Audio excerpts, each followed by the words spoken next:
소율이 문답과 함께하는 수요 예배 31번째 시간인데요. 오늘은 소율이 문답 88문에서 90문에 해당하는 은혜의 방편 말씀에 대해서 여러분과 함께 은혜를 나눠보려고 합니다.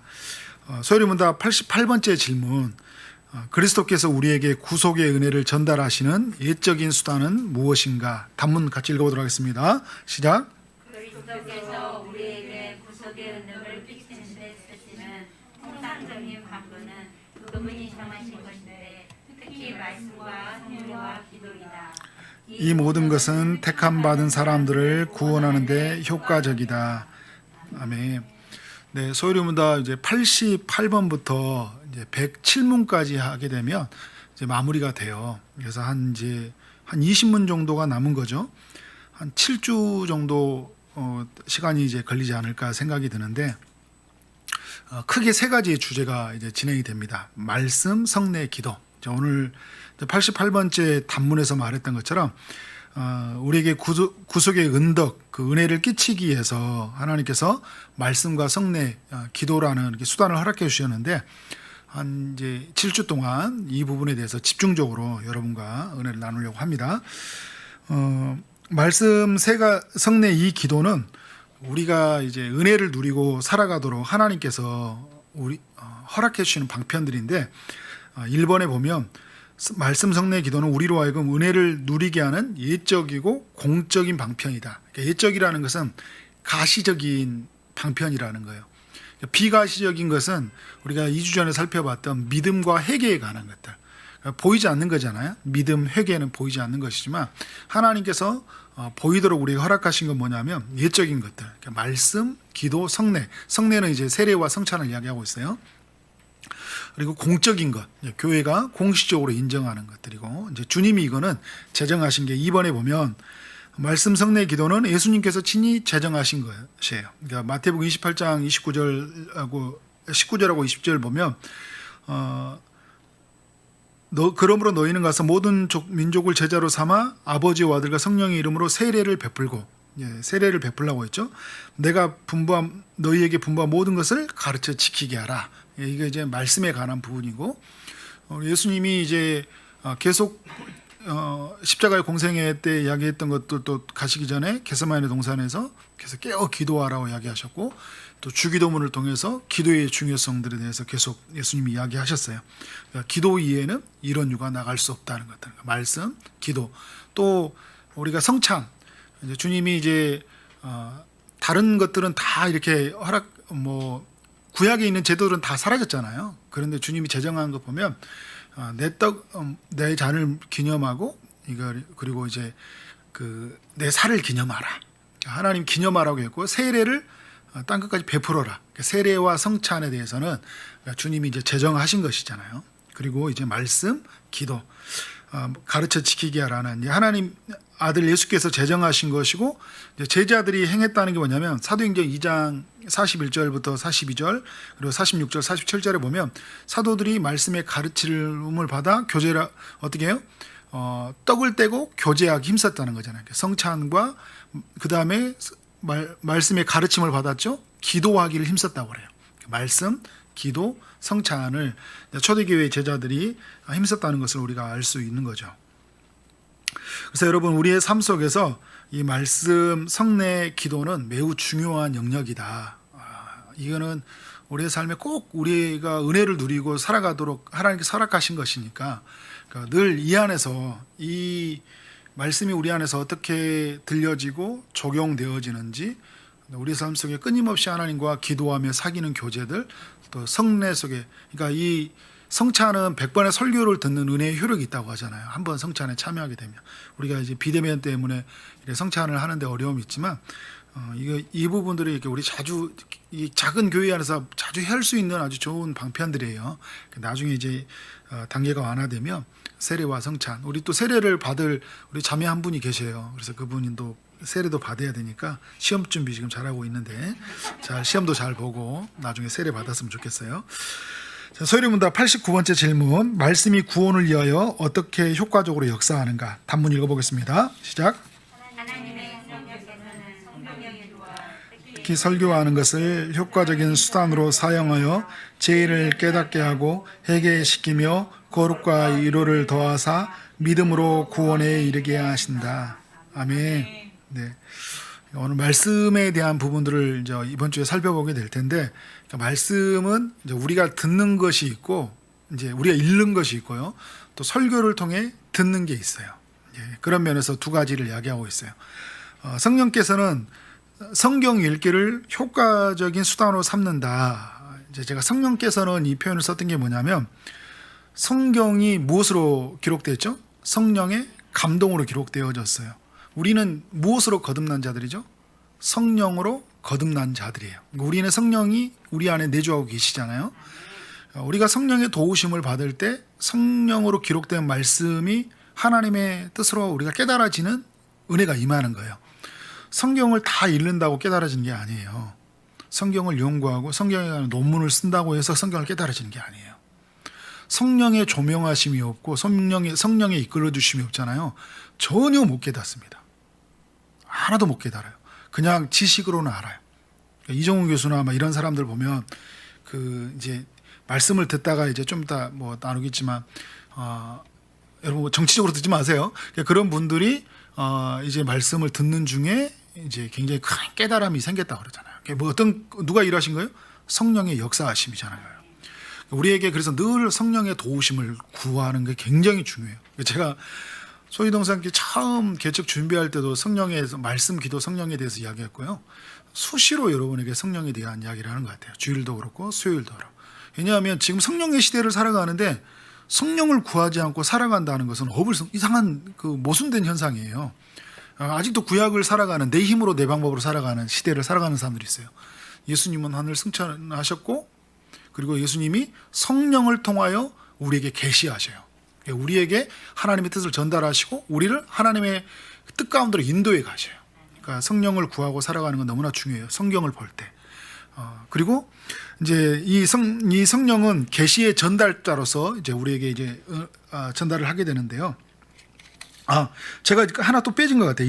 그 3번에 굉장히 중요한 이야기가 있었는데 소위로분들 3번에 가보면 세 번째죠. 말씀 성례 기도는 성령을 통하여 그리스도께서 행하신 모든 사역을 전달한다. 말씀을 통하여서는 그리스도로의 그 계시, 그러니까 예수님을 통한 그 계시 있잖아요. 예수님은 선지자로서 교회에게 말씀하시잖아요. 그러니까 성령을 통하여서 하나님의 말씀을 우리 가운데 전달하셔요. 예수님은 말씀이시잖아요. 그죠? 말씀이 육신이 되었고 우리 가운데 말씀하시는데 성령을 통하여 우리 가운데 주의 뜻을 전달하시고 또 이 성례를 통하여서는 그리스도에 대한 믿음을 강화시켜요. 그러니까 성찬에 참여하게 되면 이건 내 살이요 내 음료라고 이야기했잖아요. 그래서 우리가 성찬에 깊이 참여하게 될 때 그리스도의 몸에 참여하는 기쁨을 누리게 해요. 그래서 그리스도의 믿음을 더 강화시켜요. 왜냐하면 주님이 내 안에 살아계심을 분명하게 확신하게 되는 시간이거든요. 성찬은. 그리고 기도를 통하여서 뭘 하게 될까요? 우리가 그리스도 이름으로 구하고 찾고 두드리게 되잖아요. 그래서 그리스도와 친밀한 교제를 누리게 돼요. 그래서 그런 면에서 근데 여기에 누가 일하시는 거예요? 성령을 통하여서. 성령이 그래서 오늘 제가 이 내용 중에 4번에서도 성령이 성경 읽기를 효과적으로 우리의 수단을 삼는다는 거예요. 시편 19편 7절에서 보면 뭐라고 하냐면 우리의 영혼을 소성시킨다고 그래요. 그리고 우둔한 자로 지혜롭게 하신다고 하고 또 히브리서 4장 12절은 하나님의 말씀은 살았고 운동력이 있어 좌우로 날선 검보다도 예리하여 혼과 영과 및 간절과 골수를 찔러 쪼개기까지 하며 또 마음의 생각과 뜻을 감찰하신다. 우리가 너무 잘 아는 말씀이잖아요. 하나님의 성령께서 우리로 하여금 하나님의 말씀이 살아있고 운동력이 있다는 것들, 어떤 검보다도 예리하게 우리의 가슴과 삶에 찔러 쪼개온다는 것들을 느끼게 되잖아요. 이거를 성경을 읽는 중에 경험한 사람이 굉장히 많이 있어요. 깊은 찔림이 있고 우리 영혼 깊은 속에 울림이 있어요. 떨림이 있고 그래서 삶에 가지고 있는 굉장한 그 감격이 찾아와요. 하나님 말씀 속에. 그냥 문자인데, 그죠? 문자인데 하나님의 성령을 힘입을 때 이 놀라운 일하심들을 우리가 경험하게 되는 거잖아요. 우리의 영혼이 소성케 된다. 소성케 된다는 말은 죽어 있는 우리의 영혼이 다시 살아나는 경험을 하게 된다는 거예요. 그러니까 우둔한 게 지혜롭게 된다. 우리가 생각하지도 못했던 지혜를 성령의 도우심으로 말미암아 공급받게 되는 역사가 있는 거예요. 지난주에 우리 데살로니가전서 1장 말씀을 살펴봤잖아요. 제가 6절에서 이렇게 말씀합니다. 데살로니가 교인들이 많은 환난이 있었는데 그들이 성령의 기쁨으로 도를 받았다고 그래요. 말씀을 받았다. 그래서 우리와 우리 주를 본받는 자가 되었다. 그러니까 그들이 주님을 본받게 되고 이 사도들을 본받게 되도 그 근원을 찾아보니까 무엇에 받았던 거예요? 하나님의 말씀에 도를 받았다는 거예요. 근데 그게 또 그 이에 뭘로 됐다는 거예요? 성령의 기쁨으로 도를 받았다. 그러니까 성령과 말씀은 성경은 굉장히 중요한 역할을 하고 있는 거예요. 그러니까 성령이 기쁨으로 도를 받아서 주님을 본받는 자가 된다는 거예요. 그러니까 교회에 우리가 담고 싶은 그 리더자를 담는 일들이 바로 성령과 성경으로 이루어진다는 거예요. 굉장히 중요해요. 그러니까 어떤 사람은 성령의 도우심을 받고 살아가는데 성경을 모르는 사람도 되게 굉장히 아이러니한 현상이 있는 거죠. 그러니까 하나님이 이 성령의 역사하심이라는 게 그렇게 일하시긴 하지만 성령은 항상 말씀과 항상 역사를 같이 해요. 그래서 성령이 왜냐하면 말씀이 누구를 증거하고 있어요? 요한복음 5장 39절에서 예수 그리스도를 증거한다고 얘기하잖아요. 이게 여러분 이게 말씀의 힘이에요. 이 말씀의 힘. 그래서 요시아 왕 같은 경우에는 그 잃어버렸던 율법책을 찾은 후에 그 사반이라는 서기관을 통해 이 말씀을 듣게 되자 그 막 옷을 찢으며 반응을 하잖아요. 굉장히 그 회개하면서 하나님 앞에 반응하는 현상이 나타나는 거예요. 그 말씀을 듣는 중에 사실 그러니까 여러분 이게 성경을 누가 해석해 준 게 아닌데 듣는 중에 가슴을 찢고 울며 하나님 앞에 반응하는 일이 나타나는 거예요. 이게 누가 하시는 일이에요? 성령께서 역사하시는 거예요. 성령이 누구하고 연결하는 거예요? 하나님과 연결하는 거예요. 예수 그리스도. 성경이 지금 누구를 증언하고 있어요? 예수 그리스도를 증언하는 거잖아요. 그래서 성령의 도우심을 받아야 되는데요. 성령의 도우심을 받을 때 성령은 누구하고 계속 연결해요? 우리를 예수 그리스도와 하나님과 연결하잖아요. 그래서 성경으로 볼 때 늘 예수 그리스도 안에서 주시는 그 은혜가 무엇인지. 그러니까 잘못 가면 우리는 뭐냐면 성경을 하나의 어떤 교훈, 그 지침, 도덕적 가르침 이제 이 정도의 수준에 머무를 수 있어요. 그러면 다른 책들 뭐 일반 좋은 생각 나오는 그 책들도 묵상집도 많이 있잖아요. 일반 그 탈무드 책 읽어도 되거든요. 그 정도 책 읽어도 충분히 살아내요. 근데 왜 우리가 성경을 읽어야 되는 거예요? 하나님의 뜻의 계시를 받아야 되니까. 근데 그때 그 하나님이 누구로 연결시키냐면 단순히 교훈이 아니라 예수 그리스도를 연결시키고 예수 그리스도는 우리에겐 누구예요? 구원자잖아요. 우리의 삶에서 어떻게 한가? 그 예수 그리스도가 임하셔서 우리를 죄에서 건져내잖아요. 슬픔에서 건져내요. 근심에서 어떻게 그리스도가 임재한다고 그러잖아요. 그리스도가 임재하셔서 그 그리스도가 우리를 건져내잖아요. 죽어서만 건져내는 게 아니라 말씀을 듣는 중에 그리스도가 성령을 통하여 임재하셔서 우리를 그 가운데 건져낸다니까요. 그런 깊은 감정에서 나쁜 생각에서 잘못된 판단에서 그리스도가 건져내는 거예요. 그런 걸 비밀을 아는 사람은 성경을 여러분 펼 수밖에 없잖아요. 성경을 안 펴보고 내가 지혜롭게 산다, 내가 분별 있게 살아간다, 그 다음에 삶을 통제하고 살아간다는 것은 굉장히 정말 믿음이 좋은 사람일 수 있거나 아니면 자기 확신이 굉장히 강한 사람일 수 있어요. 그러니까 성경에서 지혜를 찾지 않고 성경에서 그리스도를 만나지 않는다는 굉장히 위험한 신앙. 그러니까 교회를 다녔는데 성경을 가까이 하지 않는다. 이건 굉장히 신앙생활과 어울리지 않는. 그러니까 여러분 그렇다 해서 구원의 문제를 흔드는 그런 건 아니에요. 그러나 하나님의 말씀으로 구원받는 사람들은요, 거듭난 자들은 하나님의 말씀을 사모하게 되어 있다니까요. 그럴 수 있도록 하나님이 우리를 재창조라고 하잖아요. 하나님 말씀을 사모하도록 우리를 만들어 놓으셨어요. 그러니까 그런 면에서 우리가 늘 말씀 앞에 서야 된다. 자, 5번에 보면 성령께서는 성경으로 설교하는 것을 효과적인 수단으로 삼는다. 이제 설교라는 것은 뭐냐면 이제 성경을 강론하는 거잖아요. 성경을 강론하는 거니까 또 이제 목회자는 굉장히 이제 그런 면에서 성경을 잘 강론해야 돼요.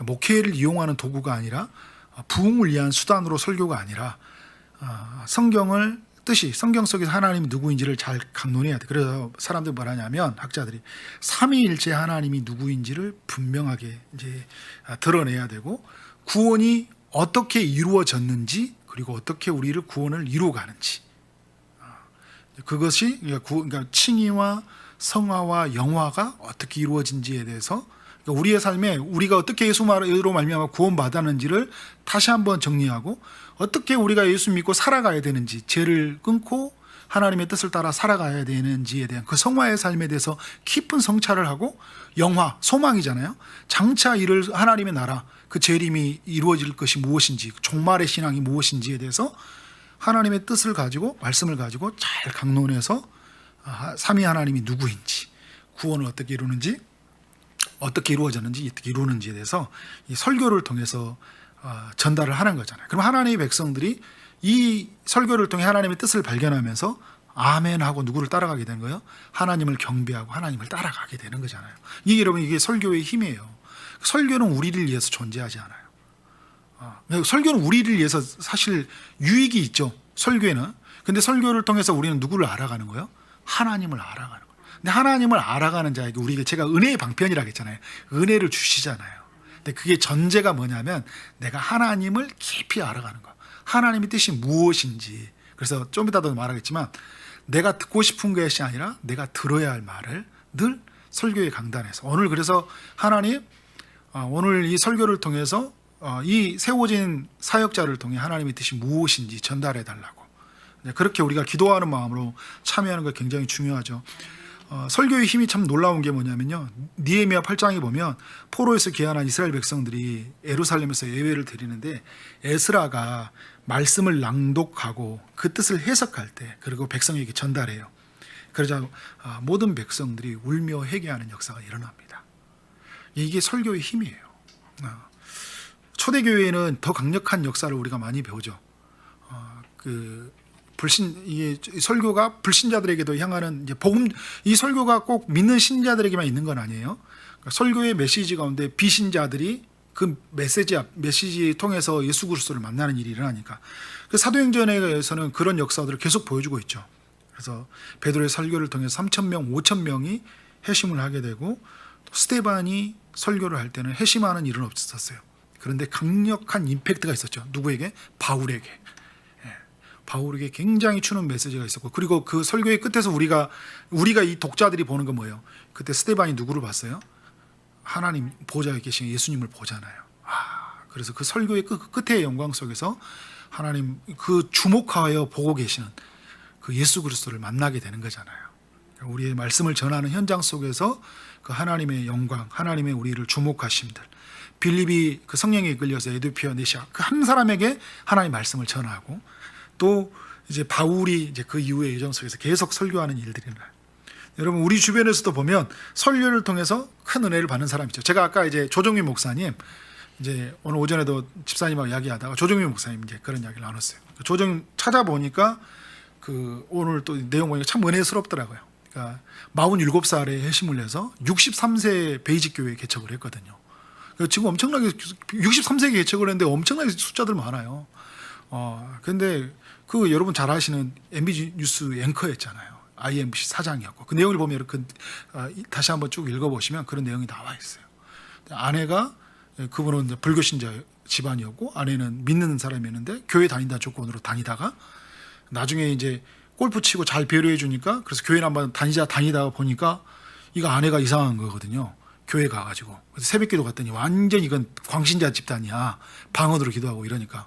그래서 이 방송국에 있었으니까 사이비 집단을 한번 파헤쳐 보려고 교회에 가서 이 교회를 파헤치는 중에 누구를 만나버렸어요? 하나님을 만난 거예요. 말씀 속에서 하나님이 누구인지를 만나게 된 거예요. 그런 역사가 있는 거잖아요. 제가 또 이종훈 교수님도 보면 그 방송을 듣다가 그 이제 자기가 이제 그 공격을 하려다가 보니까 그 중에서 주님을 만나게 되는 일들이 있었고, 또 우리 중에 빌리그레암 목사님도 16살 때 부흥에 참석해가지고 하나님 말씀을 듣고 그 회심을 경험하고 세계적인 20세기 나온 최고의 전도자가 되었잖아요. 그리고 존 오웬, 17세기에 있었던 존 오웬 같은 경우에도 그 어떤 한 목사님이 올 거라고 생각했는데 강사가 다른 목사님이 왔어요. 다른 목사님이었는데 그분한테 많이 뒤집혀 버렸어요. 그래서 완전히, 그래서 자기 생각이 바뀌고, 그래서 이 영국의 신앙운동을 일으켰다, 이 청교도 신앙운동을 일으켰던 그런 목사님으로 발돋움을 하잖아요.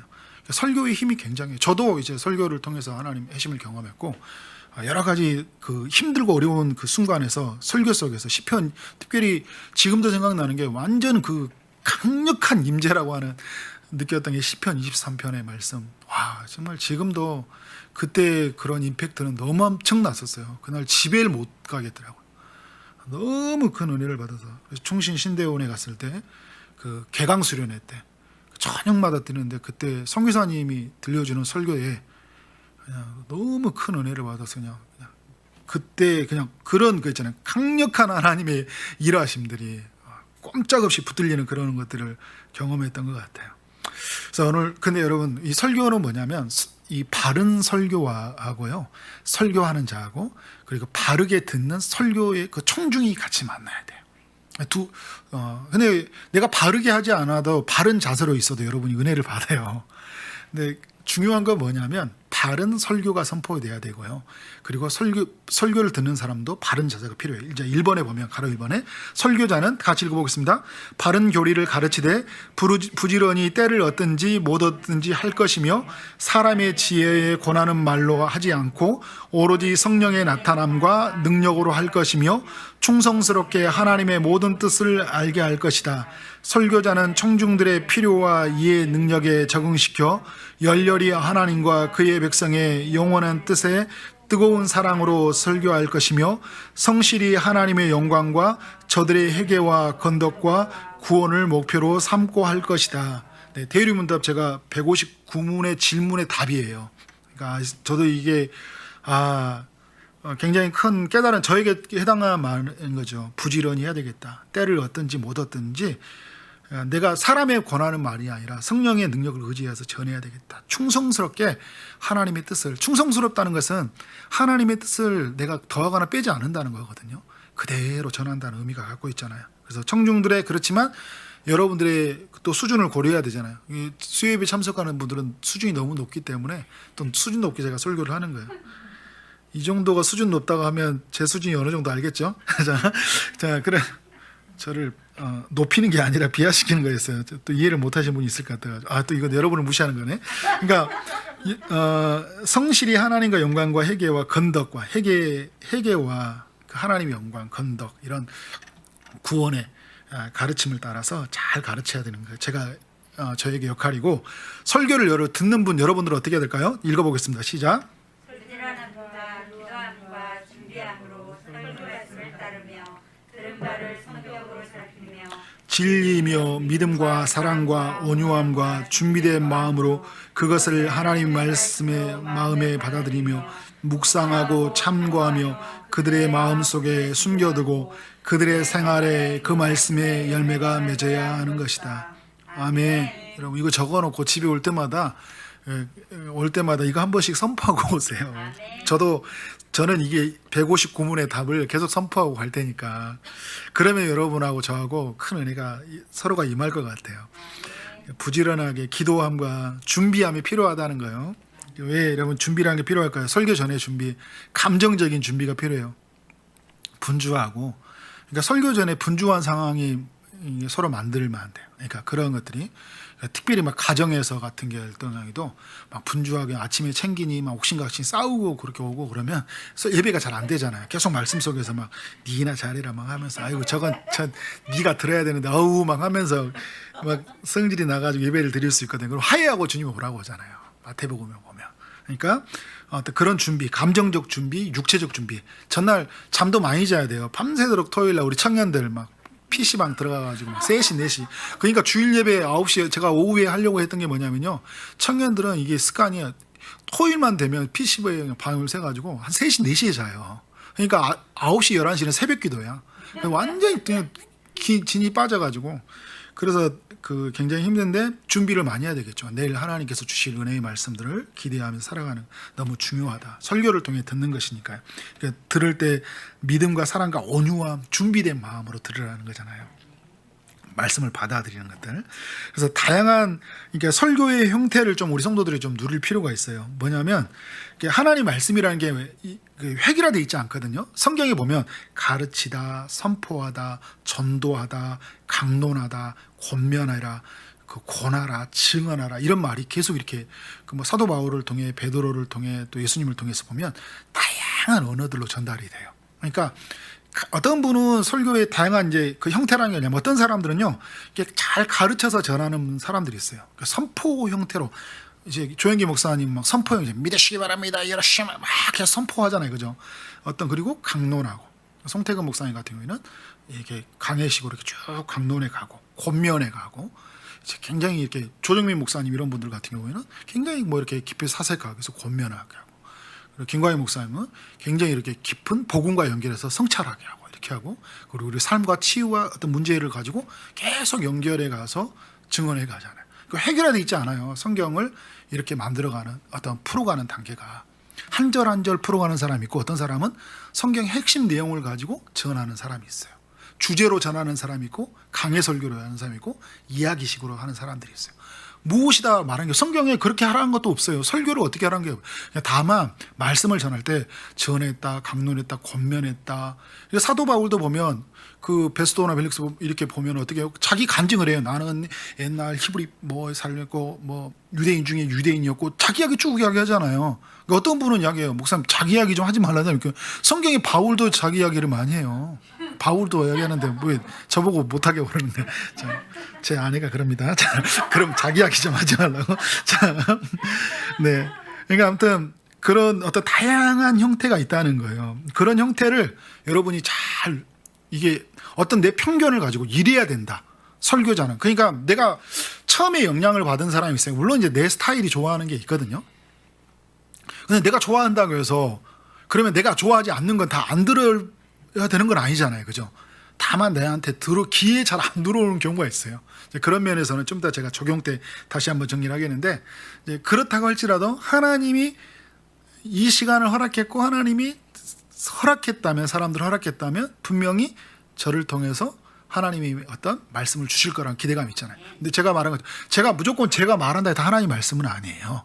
네, 제가 바른 설교를 해야 되는 거잖아요. 근데 제가 성경을 통해서 하나님 말씀을 뜻을 찾아갈 때 여러분 안에 성령이 그 뜻을 분별하게 하시고 그 뜻에 하나님의 뜻이 목사님을 통해서 또 우리 공동체를 흘러온 걸 듣고 아멘 하게 되는 거잖아요. 그런 면에서는 굉장히 우리에게 그런 준비가 필요하다. 피곤하고 그러면요, 아까 막 감정적으로 꼬이면 안 들리고 피곤하면 안 들려요.